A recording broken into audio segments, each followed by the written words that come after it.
सुनिए साहब, मोहतरमा का बयान सुनिए, आपका भी टीचर साहब खून खोल जाएगा।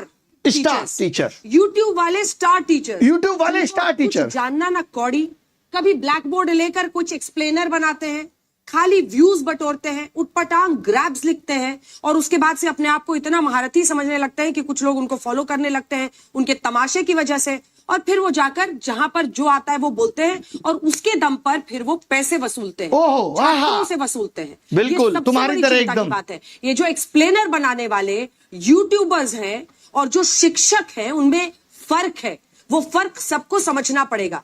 ये जो आकर पैसों के लिए अपना धंधा बना रहे हैं एजुकेशन को, वो एक तरफ है, और इसी वजह से स्कूल्स, कॉलेजेस, यूनिवर्सिटीज में पढ़ाई नहीं होती है।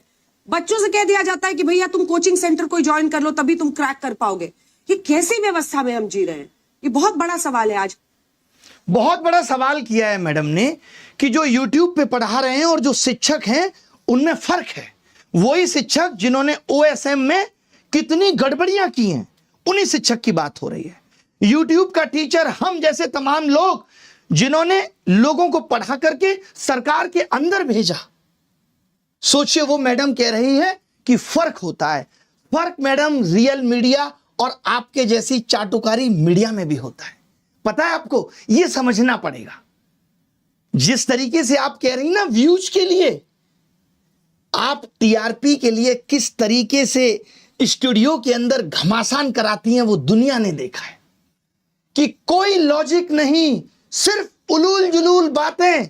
ये पत्रकारिता है तुम्हारी, इसको नंबर मिलने चाहिए। ये पत्रकारिता है लोगों के लिए। ये देखिए, झालमुड़ी सिर्फ एक स्ट्रीट फूड नहीं है, ये एक इमोशन है। ये इमोशन है झालमुड़ी, ओए होए, एक जज्बात है। गजब पत्रकारिता करती हैं। गलियों की हम आवाज जैसों है, को हर रेलवे नालायक की बोलने के हलचल है, बाद गंगा आपकी किनारे की पत्रकारिता ठंडी तो हवा देखिए के साथ घुला हुआ कितनी स्वाद गजब है, है। जिसमें सरसों के तेल की तीखी खुशबू, हाय हाय, नींबू सरसों की तेल की तीखी मसालों की खुशबू, चटपटाहट, उसी की सब सुंदरता मिलकर है साहब। एक ऐसी कहानी बनाते हैं जो हर बंगाली के दिल में बस जाती है। जो आपने पोएट्री चिपकाई है ना, कसम से मजा आ गया।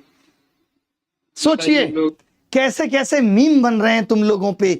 जहां जाते हो वहां लोग मोदी मीडिया गोदी मीडिया चिल्ला के संबोधित करते हैं। सड़क पे निकलने की औकात नहीं बची है। मालूम है, इस देश के एंकर्स की सड़क पे उतरने की औकात नहीं बची है। अब इनका जीवन स्टूडियो तक सीमित है। लोग गिरेबान पकड़ के पूछ लेंगे कि क्या कर रहे हो। आपको तो चौथा स्तंभ कहा जाता था। पिछले साल रैंकिंग 153 थी, इस साल 157 है, और वो यूट्यूब के एजुकेटर्स पे सवाल उठा रहे हैं। तुमने क्या किया भाई? कभी प्रधानमंत्री से तुम सवाल पूछ पाए? 56 इंच सीने के सामने तुम्हारा सीना तो आधा इंच का भी नहीं रहा।